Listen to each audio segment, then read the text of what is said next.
people hear the word Spiritism, they almost always think of ghosts, turning tables, mediums speaking to the dead, strange phenomena. That popular imagery has turned Spiritism into a spectacle, but that is very far from what it truly means. Spiritism does not begin with communication with spirits. It begins with something much deeper and much more uncomfortable: the acceptance that consciousness does not arise from matter and that life does not end with the physical body. Spiritism is not about talking to the dead. It is about understanding that no one truly dies. According to the systematization of Allan Kardec, the spirit is the intelligent principle that uses the body for a time, but is not the body. The body passes, consciousness continues. And when this is understood, an inevitable consequence appears. If consciousness continues, then it communicates, but not in the way popular imagination expects. Spiritual communication does not happen outside ordinary life. It happens within the mind, within perception, within everyday attunement. And here is the question that almost no one has the courage to face. If consciousness survives matter, why do you believe it only manifests after death, and not now, while you are alive? That question is not logical. It is lived. Because if the answer is now, then something changes deeply. The spiritual stops being a rare event and becomes a continuous field of experience. Spiritism does not claim that only some people communicate with the invisible. It claims something much more radical. All of us are immersed in a spiritual reality all the time. The difference is not who communicates, it is who perceives. And perhaps humanity's greatest mistake was waiting for the spiritual to shout when it has always spoken in silence. If you have made it this far, listen carefully, because from this point on, many things change. After understanding that spiritual communication is not a spectacle, an inevitable question arises. Why do some people perceive more than others? And here it is important to break one of the biggest myths in spirituality. It is not a special gift. It is not divine selection. It is not moral superiority. It is a condition of permeability. Just as some people have more ease with music, languages, or math, some have a mind more permeable to the subtle dimensions of consciousness. And that happens for well-defined reasons. A more open emotional and psychic sensitivity. Sensitive people, not in the sense of fragility but of perception, tend to pick up nuances others ignore. They perceive shifts in emotional climate, subtle tones in environments, inner states that do not come with intense emotion. This sensitivity functions like a more refined sensor. It is neither virtue nor defect. It is a trait. And yes, it can be educated and balanced. Without education, it becomes confusion. With education, it becomes clarity. Less rational blockage or fear of the invisible. Here there is a delicate point. Excess defensive rationalism creates perceptual barriers, not because reason is bad, but because fear of the invisible closes inner channels. Many people don't fail to perceive, they reject before perceiving. When the mind learns to observe without judging, listen without immediately interpreting, feel without panicking, it becomes more receptive. Healthy spirituality does not eliminate reason, it matures it. Spiritual history, accumulated experiences. According to the Spiritist view systematized by Allan Kardec, consciousness does not start from zero in each life. That means some people have dealt with spiritual themes before, developed perception in other experiences, learned to distinguish intuition from imagination. This history does not make anyone special. It only reduces the sense of strangeness. It is like someone who has encountered a language before. They relearn faster. Training, study, and mental discipline. This is the point that most bothers those who believe in a gift. Spiritual perception improves with training, mental silence, observation of one's own thoughts, serious study, constant self-criticism. Without discipline, the mind blends everything: emotion, desire, fear, fantasy. With discipline, it separates. Spirituality without study becomes belief. Spirituality with study becomes consciousness. vibrational affinity with certain spirits. Spiritual communication is not random. It happens by affinity of thought, values, and interests. Just as you connect better with certain people, the same occurs between consciousnesses on different planes. That explains why some pick up ethical and constructive guidance. Others access confused or superficial content. The quality of communication reflects the quality of attunement. Mediums are not superior.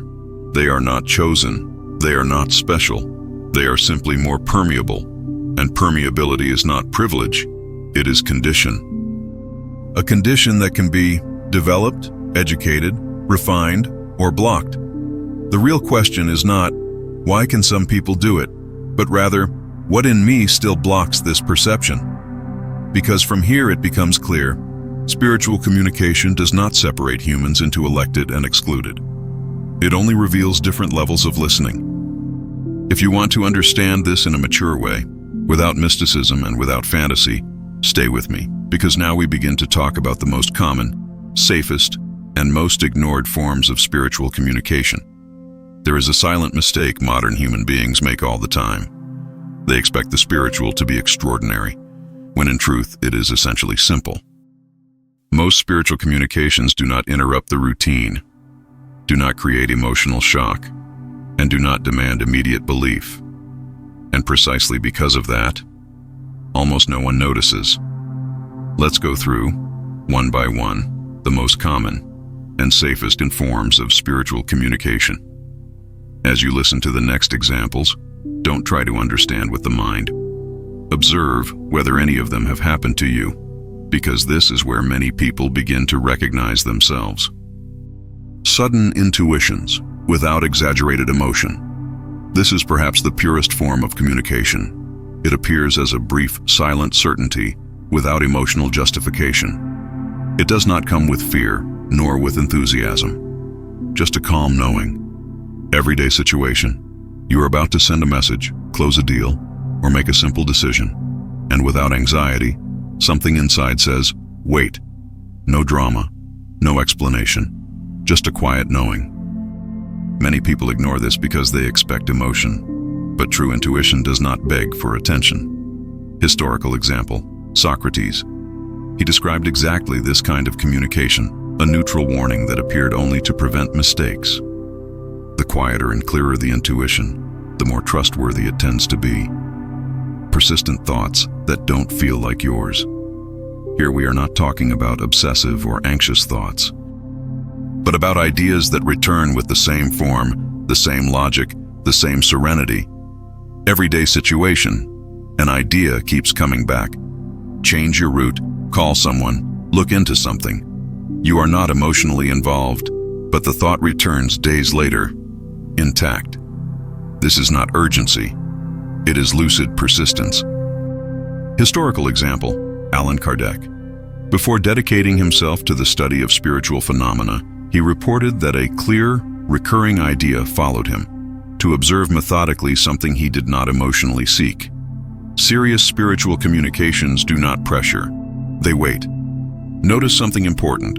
None of this comes with urgency or desperation, and that completely changes how you should interpret what comes next.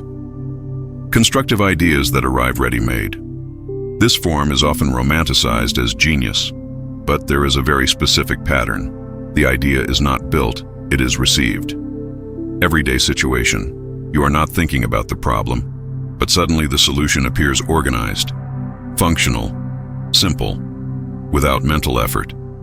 Historical example, Nikola Tesla.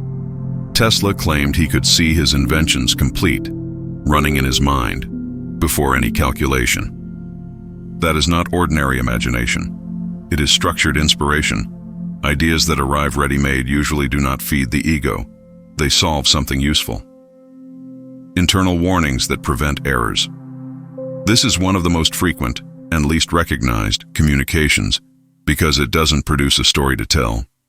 It simply prevents something that would have gone wrong. Everyday situation. You clearly feel you should not enter a place, insist on a conversation, accept a proposal. Nothing happens, and that is why you forget. but something was avoided. Historical example: Carl Jung before World War I. Jung reported inner warnings and symbolic visions of collective conflict, which only later made sense. True spiritual communication protects without fanfare. And perhaps the most curious part is this: the communications that protect the most almost never leave a memory. And in a moment, you'll understand why. Subtle bodily sensations: heaviness, lightness, alertness. The body is an instrument of perception, not an obstacle. Legitimate spiritual sensations are brief, coherent with context, not emotional, not spectacular. Everyday situation: you enter an environment and feel an inexplicable heaviness, or you speak with someone and feel a clear lightness. This is not judgment, it is perception.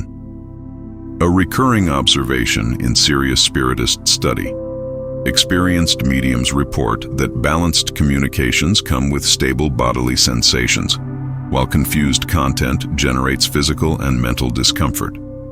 The body reacts to the quality of information, not to mysticism. If you have always ignored the body thinking spirituality was something higher, maybe that is exactly the point that needs to be revisited.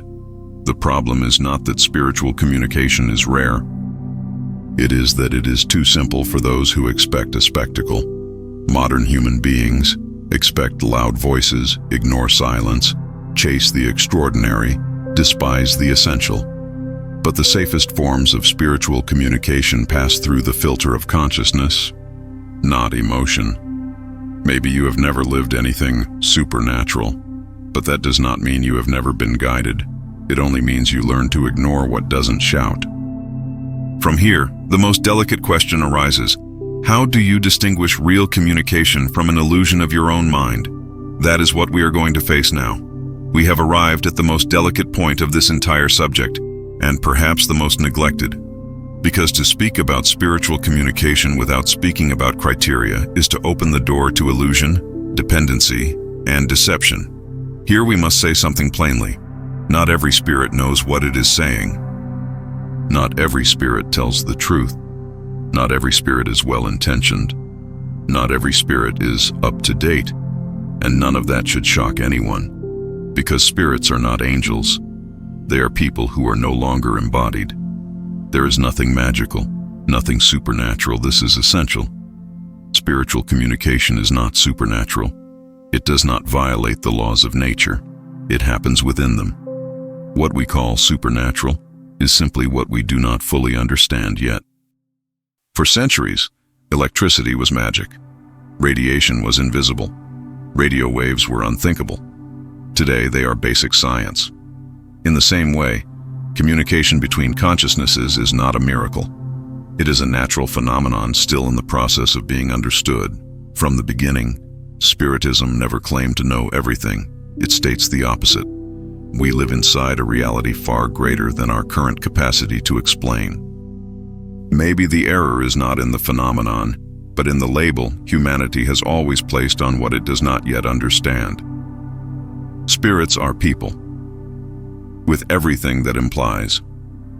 Here is the part that dismantles spiritual romanticism. If the spirit is the continuation of the person, then it carries character, level of knowledge, vices and virtues, degree of honesty. In other words, death does not automatically enlighten anyone. Just as there are people who are misinformed, mistaken, playful, proud, vain, dishonest, there are spirits exactly like that. And likewise, there are spirits who are ethical, studious, responsible, committed to helping humanity, interested in clarifying, not confusing. The spiritual plane is not homogeneous. It is diverse, like human life. Many people feel disappointed here. But that disappointment is necessary, because without it, there is no spiritual discernment. The biggest mistake: idealizing who should not be idealized. One of the greatest dangers of immature spirituality is transferring absolute authority to any invisible voice. When someone believes, if it came from a spirit, it's true, they abandon their own discernment. And that was never spirituality. That is outsourcing conscience. Allan Kardec was extremely clear about this. He insisted that spirits must be judged as people are, by the content, the logic, and the moral effect of their messages. Higher spirits do not demand blind faith. They encourage analysis. If every invisible message were true, the world would already be in order. The fact that it is not says a great deal. The criterion is not who speaks, it is what is said. This is one of the most important lines in the entire script. The criterion is never the identity of the spirit, never the name, never the title. The criterion is, does this make sense? Is this coherent? Does it expand consciousness or generate fear? Does it educate or create dependency? Does it organize life or destabilize it? Truly elevated messages do not contradict themselves, do not impose, do not promise privileges, do not threaten, do not feed vanity. They clarify. Hold on to that, because that single line prevents more spiritual deception than any ritual or promise. Cosmic humility. We don't know everything, and that's okay. Maybe the most mature idea in spirituality is this: neither the embodied know everything, nor the disembodied know everything. We are all learning within the same nature, only in different states of experience. There is no absolute hierarchy of knowledge. There is process. When someone, embodied or spirit, claims to have all the answers, that alone is a warning sign. Healthy spirituality lives with mystery without inventing magical explanations to fill the gaps.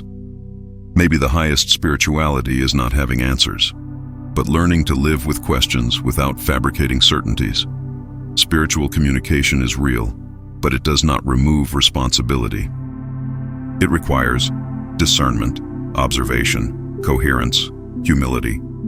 Spirits do not want to be adored.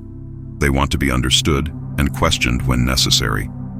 And perhaps the greatest proof of spiritual maturity is this: remaining open to the invisible without giving up lucidity. Now comes the most delicate question of all. When a spiritual message brings information that no living person could know, how does that happen? And how do you validate it without falling into blind belief? But how do you explain information that only someone dead would know? Before you draw any conclusions, hold this idea with me, because what validates spiritual information is not the impact, it is the whole.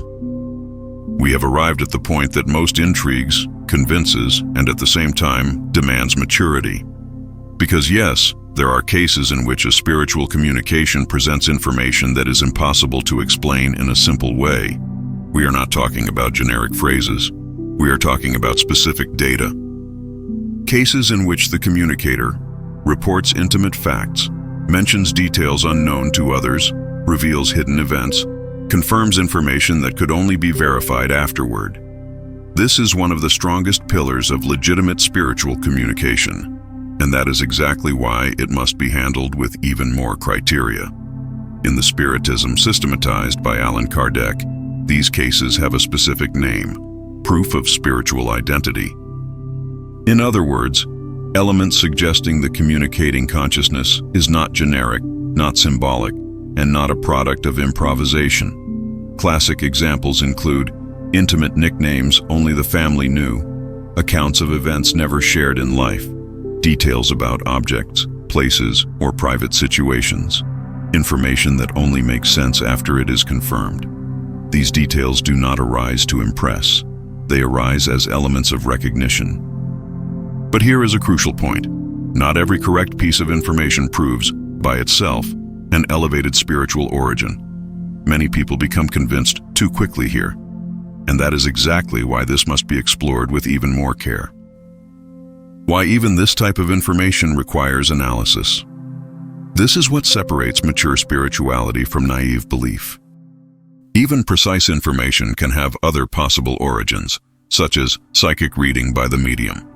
The medium may pick up content directly from the mind or emotional field of the embodied people present, without consciously realizing it. This is not fraud.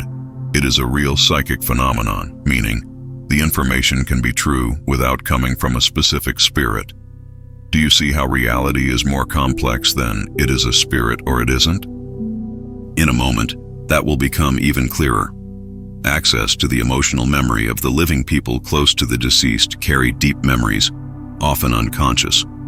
Those memories can be accessed intuitively or mediumistically, creating the impression of direct communication with the disembodied. Here, the content is real, but the source may be the collective mental field of the environment. Impressions from the collective unconscious. Some information emerges from a broader field of human memory, especially on recurring, familiar, or culturally charged themes. That explains why some communications bring correct data but lack moral depth or ongoing coherence. That is why the question is never only, is this information correct? But also, what is the quality, consistency, and purpose of this communication? Not everything that is true comes from the origin we imagine, and that detail completely changes how we must analyze these communications. In serious Spiritism, and in any mature analysis, there is no single, isolated proof. Validation happens by pattern, not by impact. 3 criteria are fundamental. Criterion 1, coherent repetition. Does the information remain stable over time, or does it change depending on context and audience? Serious communications do not contradict themselves. Criterion 2, internal logic. Does the content make sense when examined calmly? Does it stand outside the emotional moment? True spirituality does not require suspending reason. Criterion 3, moral usefulness. Perhaps the most important criterion of all. Does the message educate, clarify, comfort without deceiving, strengthen autonomy, or does it create fear, dependency, vanity, a sense of spiritual privilege? Elevated spiritual information never exists only to prove it is real. It exists to transform consciousness. Hold on to these 3 criteria because they function like a filter separating spiritual guidance from a well-built illusion. The most common error, confusing precision with elevation. This is subtle and very common. A communication can be precise, detailed, impressive, and still be superficial, vain, morally empty. Spiritual elevation is not in the quantity of details. It is in the quality of the effect. Spirits truly committed to helping humanity do not show off, do not compete for credibility, do not present themselves as absolute authority. They guide and withdraw. This is a mistake many people only realize after disappointment. If you understand it now, you are already a few steps ahead. When someone asks, how do you explain information that only someone dead would know? The mature answer is, there are possible explanations, but none of them removes the need for criteria. Legitimate spiritual communication is not sustained by impact. It is sustained by coherence, continuity, and moral usefulness. And maybe that is the greatest difference between spiritual curiosity and spiritual consciousness. Because in the end, the most important question is not, does this prove spirits exist? But, what does this information produce in the person who receives it? That is what truly matters. And now comes something even more important to understand. The spiritual plane is not a perfect place. It is simply the continuation of life. That is what we will face next. The spiritual plane is not a perfect place. This is one of the greatest spiritual illusions humanity has ever created, and perhaps one of the most dangerous. There is a deeply rooted idea that when we die, everything is resolved. As if crossing into the spiritual plane erased conflicts, healed ignorance, and automatically transformed any consciousness into something elevated. But that does not match reality. The spiritual plane is not a rupture from life. It is its continuation. Death is not a reset button for consciousness. It does not erase character. It does not erase mental habits.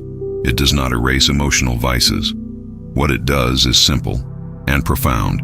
It removes the physical body, but keeps consciousness exactly as it is. That is why everything that exists here exists there, in different degrees. Ignorance is not lack of intelligence. It is lack of understanding. There are spirits who do not understand what happened, do not comprehend their own condition, remain stuck in old ideas, reproduce limiting beliefs. This is not punishment. It is a natural consequence of the level of consciousness. Just as here, no one wakes up knowing everything. Where there is consciousness, there is conflict at some level. Spirits still deal with pride, guilt, attachment, fear, unresolved desires. The difference is that without the physical body, these tensions manifest mentally and emotionally, not materially. That explains why some spiritual communications are confusing, contradictory, or loaded with vanity. It is not that the plane is lower, it is that consciousness is still in process. One of the most liberating truths is this: no one arrives ready on the other side. Learning continues, self-knowledge deepens, the consequences of choices become clearer. Without the body, there are no physical distractions, but that does not magically accelerate evolution. To evolve still requires effort, reflection, responsibility, as it always has. In the spiritual plane, there are no divine castes. There are levels of moral maturity. More lucid spirits guide, help, educate. Less lucid spirits learn, become confused, make mistakes. This does not create superiority. It creates function, like in a school. Some teach, others learn. Everyone is in the same process. There are no magical leaps of consciousness. Spiritual evolution is gradual, progressive, individual, exactly like human evolution. The difference between planes is not perfection, but the environment of experience. The only real difference, the absence of the body. This is the key point almost no one understands. The spiritual plane is not better or worse by itself. It is less dense because there is no physical body. That changes how we perceive, how we feel, how we express, but it does not change who consciousness is. If someone was ethical here, they tend to remain ethical. If they were confused here, they tend to remain confused. If they sought learning here, they keep seeking. Spiritism never promised a perfect heaven. Since Allan Kardec's systematization, Spiritism has always made this clear. The spiritual plane is real, not idealized. It houses consciousnesses at different stages, and it reflects exactly what each person has built inside. There is no automatic prize. There is educational consequence. The illusion of immediate paradise. Believing the spiritual plane is perfect is comforting, but it is false. And worse, that belief prevents growth, because if everything is resolved after death, there is no urgency to evolve now. But the truth is different. Life continues in the way consciousness is prepared to live it. And perhaps the most honest question is not, what is the spiritual plane like? But, how is my consciousness today if I had to continue with it tomorrow? That is what truly matters. The most common means of communication between the planes. Before we go into each means, one point must be clear. The more subtle the communication, the more it passes through the filter of consciousness, and therefore tends to be safer.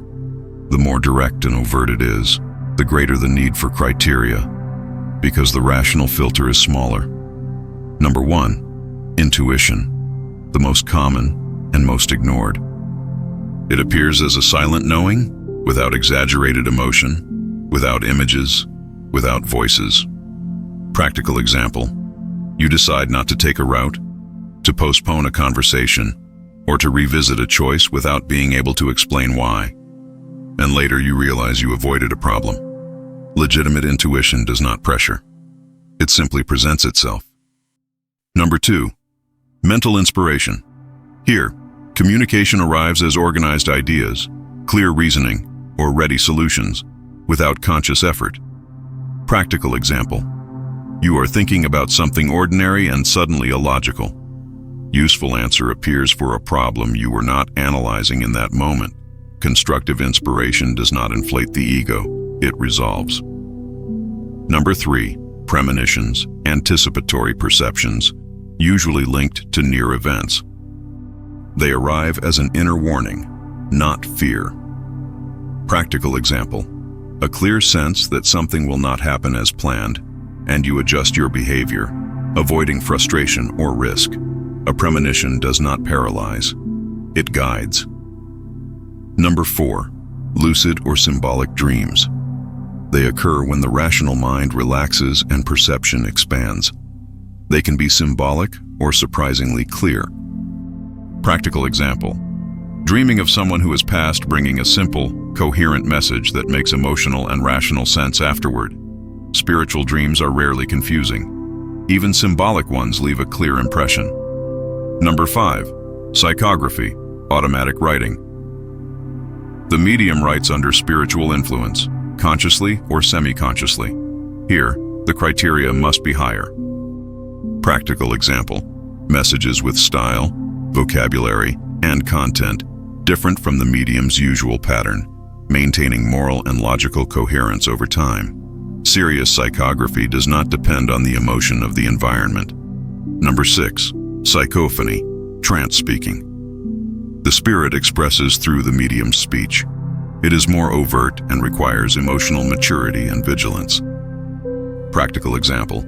Brief, objective communications, without theatrics, that do not exalt the medium and do not create dependency.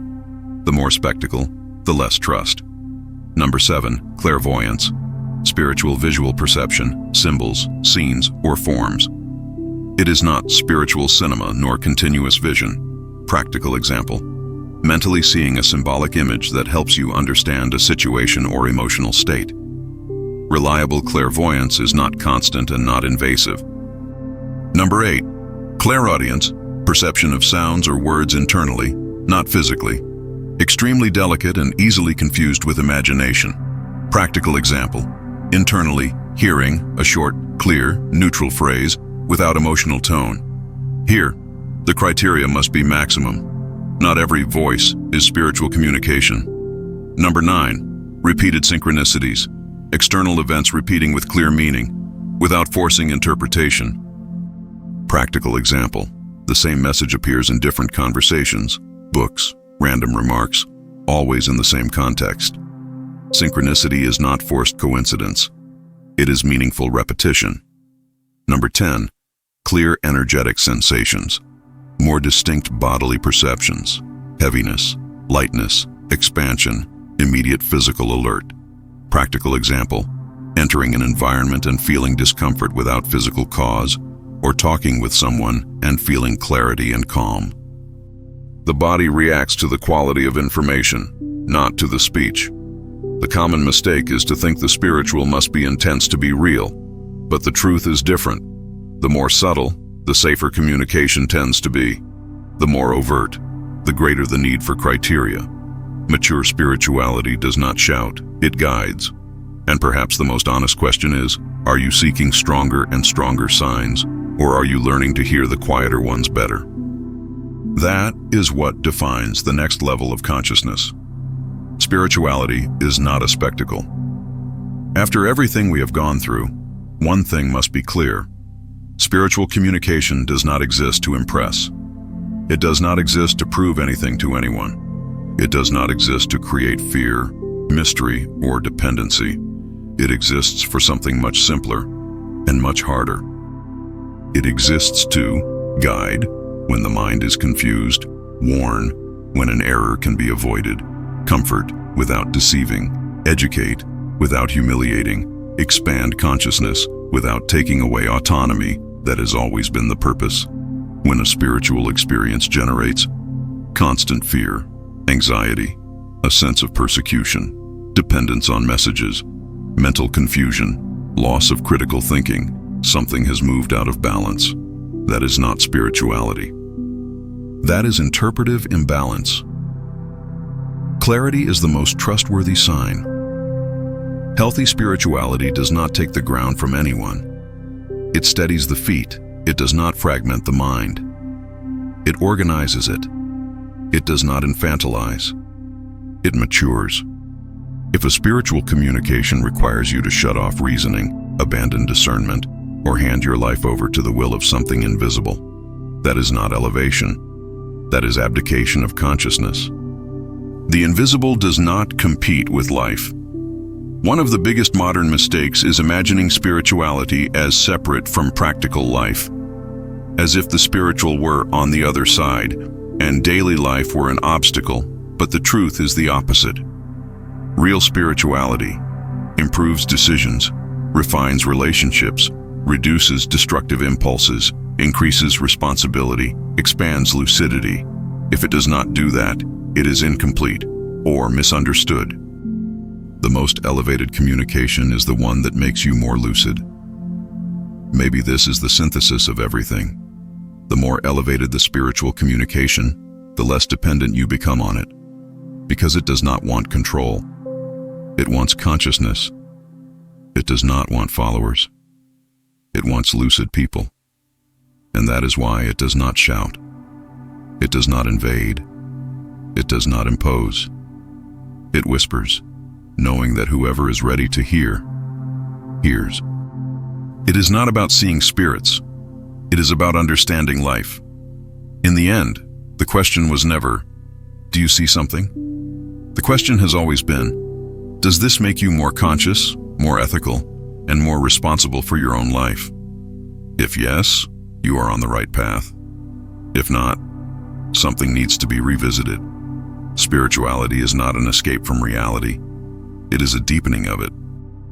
Perhaps the greatest sign of spiritual maturity is this: not needing constant signs, because life has already begun to make sense.